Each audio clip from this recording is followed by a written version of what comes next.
Chelsea fans, welcome back to Talking Chelsea. Welcome back to your Chelsea news. In today's video, we're discussing the future of Marc Guiu. Chelsea are still interested in Nico Williams and Jamie Gittens. We finally have a figure of what Chelsea are willing to sell Kepa for this summer. There are some conflicting reports regarding Jadon Sancho's future, and the €100 million deal for Rodrygo to Chelsea is still on. Now, of course, I'll be giving my own thoughts and opinions on everything that's been reported, but more importantly, I want to know what you guys think down below in the comments. And before we get into the video, make sure you leave a like and subscribe if you are a Chelsea fan who enjoys Chelsea content. We're on the road to 10k by the end of 2025. Kicking things off, Ben Jacobs said via the Football Terrace that Chelsea are currently discussing internally whether or not they need to go for another number 9 following the agreement for Liam Delap. He then goes on to say that Chelsea still rate and appreciate Nicolas Jackson, so let's hold fire for now until Chelsea decide and discuss on that position more. I also understand there is a lot of games going in and around Germany around Ekitike, who is a target, but not moving as fast yet as some say.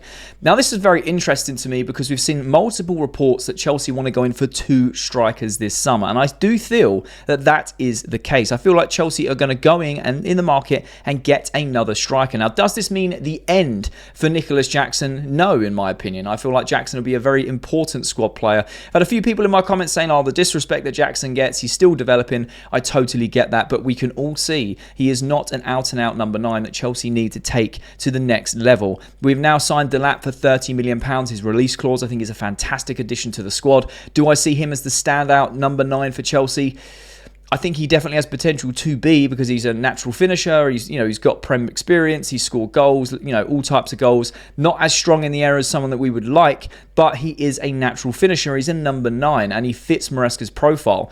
I would still like to go out and get an absolute clinical finisher, a killer in front of goal, an absolute bagsman, a goal machine this summer, because then we would have 3 incredible squad rotation strikers. You would have someone like a Gyokeres or an Osman, right? You would also have Delap as a backup and Jackson, who can also play on rotation or on the left-hand side. This left-hand side is something I've been talking about for a long time. It's still up in the air. It's still a mystery. We're going to talk later on in the video about Jadon Sancho's future. It's still got question marks over it. Mudryk can still not play until that whole saga is dealt with, meaning we have very limited options on that left-hand side. Now, for sure, Neto and Madueke can both play on the left. For sure, Tyreek George is getting more minutes and can play on the left. But I don't want to go into a brand new season where we're going to have, everything resets for all the competitions and we haven't got that left wing position sorted. So again, later on in this video, we're going to be talking about Nico Williams and Jamie Gittens, because Chelsea is still interested in the pair of those and what's been reported. This left-hand side needs to be sorted. And I feel like if we keep Jadon Sancho and we get another number 9, Jackson can also play on the left. That nullifies a lot of that mystery about who's going to be playing there. And if we still want to go get a left winger who's more naturally fitted, then Jackson becomes a Swiss Army knife rotation player. Now, if Chelsea don't go in the transfer market and get another number 9, I wouldn't necessarily be disappointed. Actually, no, that's a lie. I would be disappointed, because you have players like Osman and Gyokeres and Sesko that are all available, all being sought after. And we have the money, the financial headroom. We're going in circles and that type of thing. We have the money to spend. We've just won a European trophy. We've qualified for the Champions League. It's a different kettle of fish. It's another level above. We need an experienced clinical bagsman. So I want Chelsea to go in the market for another striker. Now, in regards to Ben Jacobs, I like what he says. And Football Terrace, I rate it as a channel. I like some of their content they put out as well. They're having a conversation about this, and I totally see what Ben Jacobs is saying. So let's not get too excited. Let's just hold off a second. They've just signed Delap. They're debating whether they want to go in for another number 9. Like I said, I feel like we have to go in for another number 9 to strengthen this squad and just be taken seriously. If we want to go back to where we were, we've taken that stepping stone in the right direction. But next season, we have to improve massively. We have to back Maresca in the window. We've got to sign a Delap, which is a Maresca signing in essential. It's a profile that he wants. Maresca, in my opinion, doesn't make the decisions on the transfers. It's the board, the owners, and their sort of data-driven transfers. We know that. But Maresca has been an admirer of Delap and has been begging about getting Delap for a long time. And we've gone and secured him very early, which is great. But we do have... we still need to solidify that Chelsea number 9. I'm not too sure. I think Delap will do well at Chelsea, but I'm not too sure he is going to be the standout number 9 for Chelsea. Happy to be proven wrong, and I'll say it earlier, I'm happy to be proven wrong. I'm not saying he's going to do bad at Chelsea. I think he will do well, but I just don't know. I see him as more of a backup rotation striker because we go and get an absolute clinical number 9, but the fact that Chelsea is still discussing it means that they are taking it seriously. They're not panic buying. They're not rushing because they want to get their business done. We are in talks with Ekiteke's camp. We are reportedly in talks with, or asking about the situation around Viktor Gyokeres. Sesko's in big talks with Arsenal at the moment. So, you know, I feel like Chelsea are just evaluating their options, and like they've said many, many times across many, many months, if the right opportunity arises, they are going to attack and pounce on it. And I fully back that. So I don't think this is Chelsea trying to backtrack. I think this is just, you know, standard conversations of, you know, they're discussing it, they're taking it seriously, and they're trying to debate whether they go in or out for another number 9. I'm hoping that they go in for another number 9, but I'm very curious to know your thoughts. Do you feel like Chelsea are going to go in the market for another number 9, or do you feel like Delap is going to be the only number 9 we sign this summer? The Football Insider has reported that Kepa Arrizabalaga reportedly has a £5 million release clause this summer, just the £67 million less than Chelsea paid for the Spanish goalkeeper back in August 2018. I forget we have him on our books. I'm going to be honest. We need to get rid of this guy. He's gone on loan to Bournemouth. He's played well in spells. Bournemouth seemed relatively happy with Kepa. Just pay us the $5 million, man. Pay us the $5 million. Get him off our books. Get him gone. There's a lot of Chelsea fans that say, "Oh, he's coming back off loan. We can use him. We can utilise him with this goalkeeping situation." I don't want to see him in the sticks for Chelsea ever again. I think that revisionism, rose-tinted glasses, nostalgia, whatever it may be, we overlook that this guy was just not a great keeper for Chelsea overall. Yes, he had his moments. He did have his moments. He made some big saves, but the amount of goals he conceded from outside the box because he didn't have the reach of a goalkeeper is relatively short in comparison to like the average goalkeeper of the Premier League. Go back and watch, man. The goals we conceded. His cross collection wasn't great. He was a relatively good shot stopper at close range. Anything outside the box just went in. And opposition knew that. They just shoot from a long range and it would just go in time and time and time again. Now, did we overspend on Kepa? Yes, he was meant to be like the next world's best goalkeeper. It didn't plan out for him, and it happens sometimes. At this point, we've had him on the book so long, we just need to take something for him and offload him because he's getting older. I think there's another thing that goes under the radar. He's getting older now. We signed him when he was like 21 years old in 2018, so I can't do the maths because my maths is terrible, but he's definitely getting on a bit, or coming into his prime of goalkeeping years, really, because they tend to peak a lot later in life and they last a lot longer in the modern sport, right? But he's been on our books a long time. I don't know how much we're still paying him. It's too much, in my opinion. So I think this is just the easiest sale of the summer. If Bournemouth want him for $5 million, cool, take him. $5 million for Kepa is relatively good, especially for a club like Bournemouth. Like, yeah, cool, they'll take that. Or most Premier League clubs, for £5 million, even if he's a rotation keeper for your squad, you take it. There's no real risk at this point for £5 million. He's had a good season for Bournemouth as well. So, you know, I think it does make sense. But it's just nice to know that Chelsea aren't asking for like 30, 40 million for a player who's just not played for Chelsea and he's refused to play for Chelsea on 2 occasions under Pochettino and under another manager as well. He was like, "I don't want to play for you guys." So he's more than happy to run his contract down and take the paycheck, but not play for us. And hey, look, fair play. The game's the game at the end of the day. But I feel like Chelsea just need to offload him as soon as they can in the summer. And I think $5 million is reasonable. It's barely anything in today's market, but hey, at least it's something. At least it's not a complete loss. We get something back. But I'd love to know your thoughts and opinions down below about Kepa. Would you keep him at Chelsea and use him in rotation? Or do you think just get rid of him for $5 million? Fabrizio Romano has reported that Chelsea are in talks with Jadon Sancho's agent to understand salary requests as they won't match his United wage. Decision to be made in a few days. Again, I find this very, very interesting. I think we reported it yesterday and we reacted to the news and the headlines that apparently Chelsea don't want Jadon Sancho. There's also been conflicting reports saying that they do want Sancho. Big Fabrizio has reported that we are in talks with United about keeping Sancho, but the only caveat or the only hurdle, the only stumbling block is the wages. And it's exactly what I said when we reacted to the news yesterday. I would love to keep Jadon Sancho. I think 25 million for a player of his quality is an absolute steal because he will have resale value. He's still, 26 years old. So even if we gave him the 3 to 5 year contract, at the end of that, you could probably still sell him for around 30 million and, you know, make your money back or a little bit of change or however inflation goes. I think you could definitely break even at an absolute minimum. If he goes on and has an unbelievable season, we could sell him for profit. I just think his profile fits Maresca's system. Yes, he's had a very up and down season. I think a lot of the squad have. We know they're young, they're inexperienced, they're inconsistent. We've seen that. Started very well, had a big dip, then we finished the season very strong. Sancho scored a goal in a European final, and I know there's a lot of United fans that are like, please take him. Look, he's gone down in Chelsea folklore. He's got a European trophy for you guys. He scored on the final. It was an absolute peach of a goal. Chelsea fans all season have been screaming for him to shoot more because when he does, he scores bangers.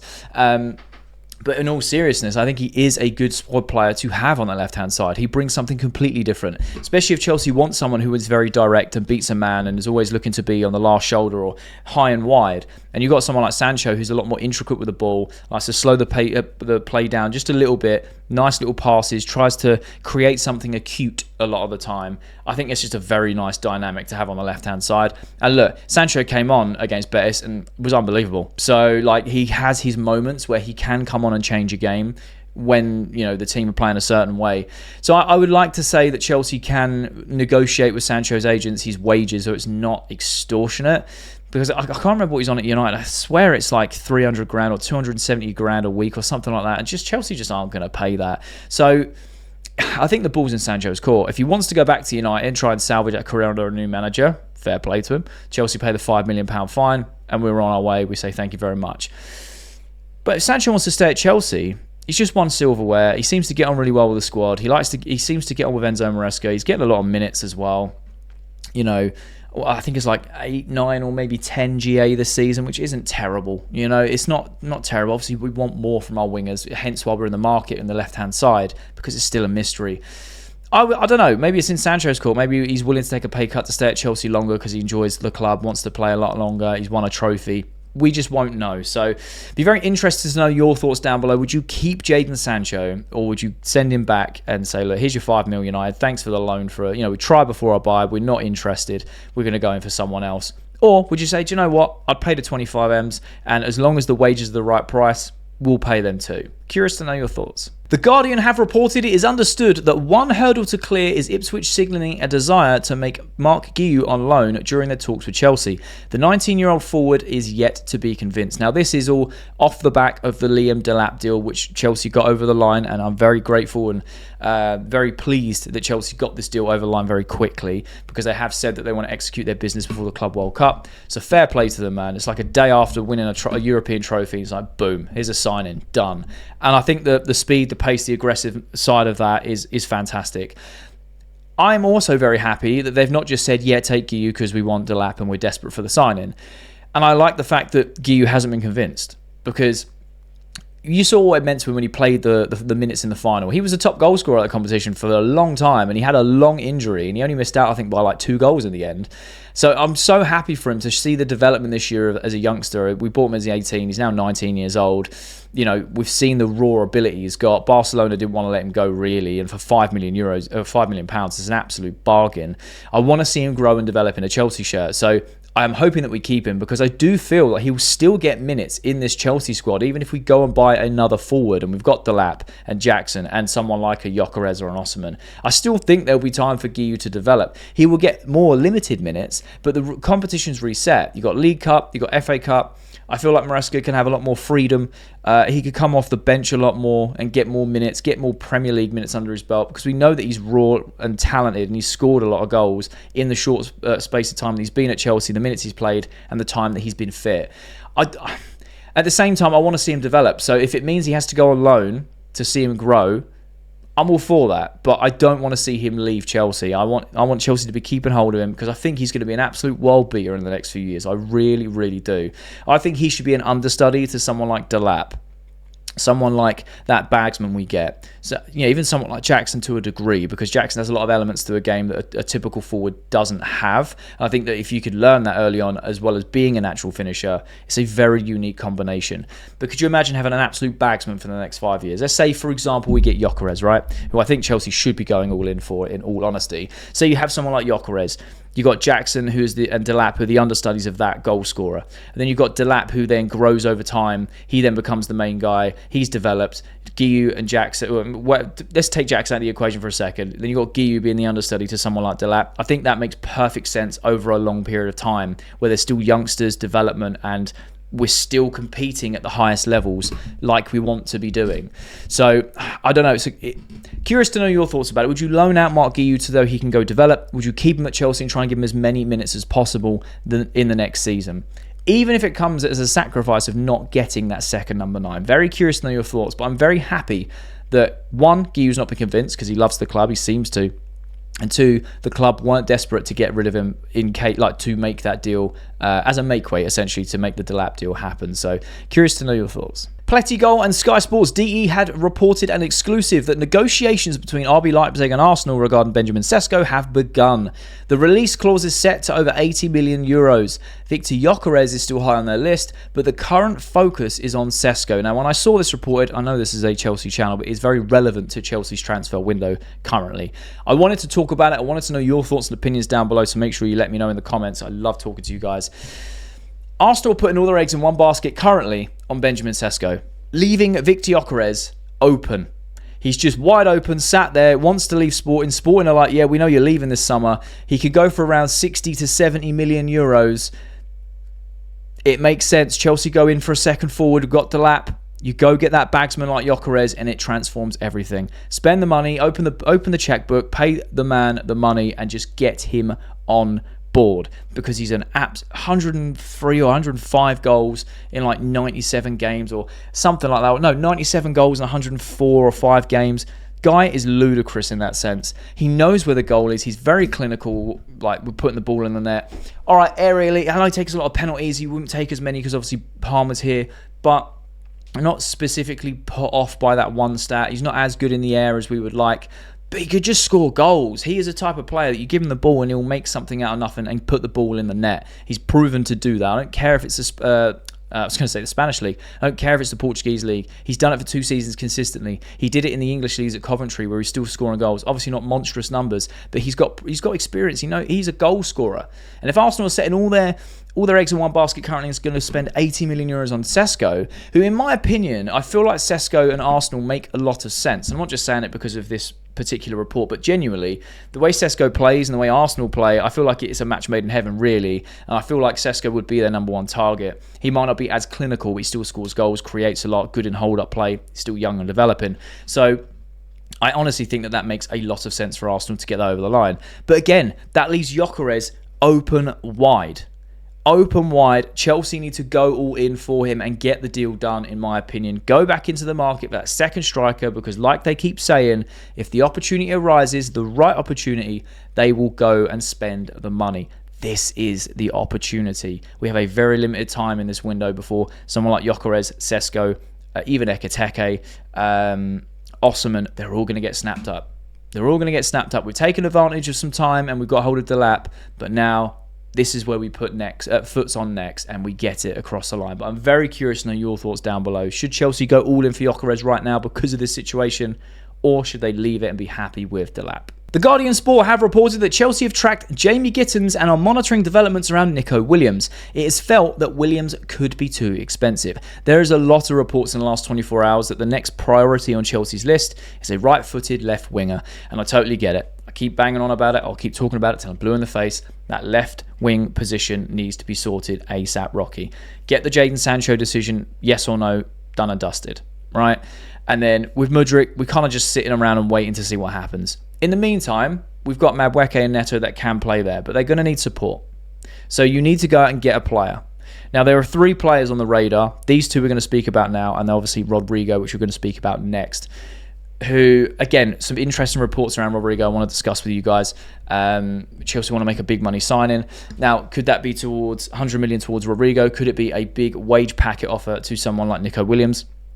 Or Jamie Gittens. Jamie Gittens is a young and exciting player. He's rapid. He can beat a man. He's hungry to develop his game. I'd be happy with someone like Gittens. Then you look at that left-hand side and you have someone like Gittens and Madueke on rotation. Even if it's Gittens, Madueke on occasion, Neto on occasion because they can play that side. And then you've got Jadon Sancho as well. It's the dynamism there. And I feel like, Gittens has played Champions League football.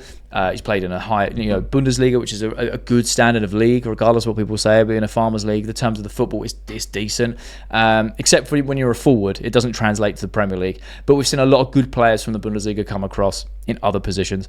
I would be happy with Jamie Gittens, but obviously I would love someone like Nico Williams or Rodrygo, because that is an absolute statement signing. That is, okay, we're in the Champions League now. We want to be competing not only on the football pitch, but off it. We can get shirt sales. We can pay the wages because we've got money coming in. And these players are elite level players that can help us go to the next level. Would I consider Nico Williams elite? No. Do I see him becoming elite in the right team? Yes. Because again, He's still young. He's asking for ridiculous wages, in my opinion. I think his agent has reported like 400 grand a week. That's wild. No one is going to pay that. I don't care who you are in world football. Man City can pay it, but even they wouldn't for someone like Nico Williams. He's a fantastic talent, a fantastic player. He's had his moments. He's had up and downs throughout his season, which is typically normal for a player. No one's perfect for an entire season. And I feel like we forget that sometimes. We expect them to play 10 out of 10 week in, week out. He's got a very long career ahead of him. He's already done a lot, won the Euros, etc. Played an important part internationally and domestically. He's just a good player. The only thing, again, is just wages. That's what concerns me. That's what worries me, is if he's demanding a lot of wages, then it's going to be agent fees, the transfer fee itself. You're negotiating with three people, you're the club, the player, the agents. If it's going to be absolutely ludicrous, like there's got to be a sort of stage where you top out and go, nah, unfortunately, we're not willing to pay that, because there comes a point where you've got to be sensible financially. I don't think we can justify spending, silly wages like 400 grand a week long term. I don't know. I don't think we're in the position to do that currently. Maybe in a few years when we start winning more trophies and we solidify Champions League as more of a standard in terms of we know we can get in and around it every year. Fair enough. But right now, we're on our right way back. We do need to get some elite signings, and I feel like they're coming. I just don't know if Nico Williams is going to be the right option out of the two. If I had a choice, I would go for someone like Jamie Gittens, at these two specifically. But I'm very curious to know your thoughts down below. Would you go for Nico Williams and just pay the 400 grand a week? Do you think that's too much? Would you go for someone like Jamie Gittens, who's got a very high ceiling, a lot of potential, has played well this season, still young, developing, and a cheaper option? Very curious to know your thoughts.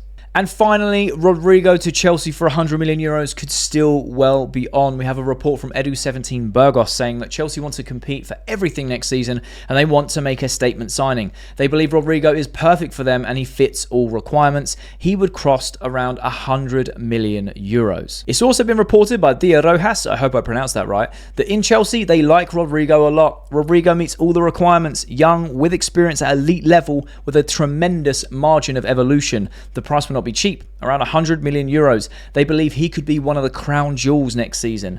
There have been informal inquiries, but interest has not materialised yet, although it is expected that it will happen soon. In Stamford Bridge, they want to make a niche for him. This is huge. Two separate reports. Again, like I always say to you, I just react to headlines. I don't know how reliable they are. I don't know if they are or not. But when you've got two separate reports from two separate sources saying similar things, like I say, you put them all together, you read between the lines. We know that Chelsea have an interest in Rodrygo. It says that they want to make a statement sign. This is very obvious because they want to get their business done. And I feel like they're going to get 80-90% of their business done before the Club World Cup. And then after that, it's kind of like, okay, cool, what else is around opportunity-wise? If they do think that Rodrygo could be one of the crown jewels next season, I totally agree. Buying someone like Rodrygo would be amazing. You would pay high transfer fee of 100 million euros. You'd pay high wages, but I think that you get a return on that. Because next year, you're going to have the likes of Esteval, very exciting young talent. You're obviously going to have Palmer and Enzo. Whatever left winger we go around Rodrygo, whether that is going to be someone like Jackson fill it in, whether it's Noni, whether it's Pedro Neto, whether it is a Gittens, whether it's just Rodrygo and what we've currently got. The number 9, if we go and get someone like Gyokeres, the Delaps of the world, it's going to be a very exciting season for Chelsea fans. And you add a Rodrygo to that, that's unreal, mate. Unreal. There are people that don't rate him, and I get it. Football, football fans have opinions. I get it, right? He's young. He's played at Madrid. He's won trophies. They say he's fallen off. But when you look at the limited minutes he's had and what he's still done this season, when he's not been the preferred option, he's still so good. Technically gifted, can find the back of the net, can create something out of nothing. In my opinion, Chelsea pay the money. Go have the talk, see what wages he wants. If it isn't astronomical, like 400 grand a week, spend 100 million euros because you will get a return on investment. You'll make so much more money back just on shirt sales alone. We're going to have we've got a lot more money coming in with Champions League, and winning the Conference League was I think it was like 20-30 mil, something like that. We have money coming in, a front shirt sponsor, TV rights. There's just so much. If we want to go make a statement, this is a statement sign that we do, or Gyokeres. They're the two. Now, I wouldn't mind if we miss out on Rodrygo and we go sign Gyokeres. I'll be over the moon. I'll be doing backflips in this tiny little room.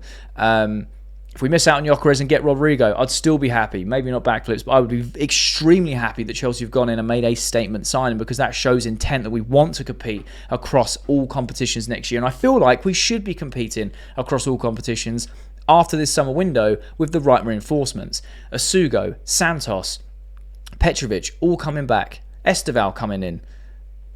Alone, that's before a ball is kicked. These were all pre-arranged that are coming back. There's 4 key players coming in to strengthen this squad. So then we can just spend bigger on the elite experience and the elite players that we need in just certain positions. Maybe a centre-back. I know Braithwaite is on the list. There's been a few murmurs and reports about that. Maybe an experienced centre-back. The left wing needs to be sorted. And number 9, which we've already got one down of Delap. Do we go in for a second and get Gyokeres? Do we go all out for a Rodrygo? It's exciting times. It's going to be an exciting window. I personally feel like this deal could still be on. I feel like this could be one of those Victor Osimhen Chelsea sagas like last summer, but we may get it over the line. We'll see how it develops, because I don't think a lot of clubs are going to go in for around 100 million euros. Arsenal will link with Rodrygo. Apparently they're having talks with him too. So you've got Chelsea and Arsenal chasing very similar targets this season because they need to strengthen the same areas. And I don't know, man. I would love to see Rodrygo on a Chelsea shirt. Oh, it would be absolute limbs if we could sign someone like him. We would have such an incredible squad for next season that it just gets me so excited. And I mean, we're going to have an excited squad next season anyway. But I would love to know your thoughts down below. Do you think Chelsea have got the minerals to go spend 100 million euros on someone like Rodrygo this summer? Or would you rather them spend the money on someone like Gyokeres and just ignore Rodrygo? If you could have one or the other, who would you choose? Or would you like to go get both? Because both is going to cost big money. It's going to be like 160, 70 million. That's without addressing the centre-back or any other positions too. So let me know your thoughts down below. Do you feel like this deal is still on? I personally feel like Chelsea can still make this happen at pretty much any point if they really pursue it. And also Arsenal could as well if they really do go for it. I think these two clubs have a lot of pull and a lot of money to spend this summer. So very curious to know your thoughts. And that's all the latest Chelsea news. Let me know your thoughts and opinions on everything that's been reported down below in the comment section. I love having a conversation with you guys. And if you have watched this video all the way to the end, firstly, you're a real one and I really appreciate you. But secondly, there'll be a thumbnail appears on the screen. So if you are a Chelsea fan who enjoys Chelsea content, make sure you've hit that thumbnail because you'll enjoy that video too.